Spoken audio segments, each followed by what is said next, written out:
Hey friends, welcome to another unboxing. Real quick, I'm just checking out this thermal label tape for the thermal printer.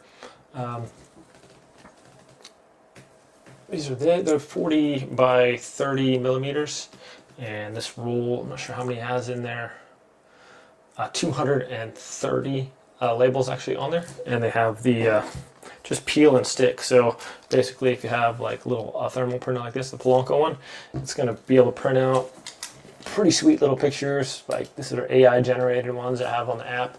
A lot of cool stuff. So whether you're labeling stuff in the garage or in your pantry or what have you, or you just want to make cool little stickers to post everywhere and maybe like color them in. Really nice that these just pretty much just fit right in the printer here. Feed it in there and it just recognizes it right away. So a really cool idea, and yeah, nice way to label stuff. The stickers, they actually work pretty good, and they're not like super difficult to get off once they're on there. Like some stickers you put on or labels or whatever, and it's just like it's almost impossible to get off. These aren't too bad. They'll stay on there, but they're not going to be like you have to get out like a cold chisel to get them off. So pretty cool little labels right here, my friends. Thanks for watching this review. Have a great day, and I'll see you next time.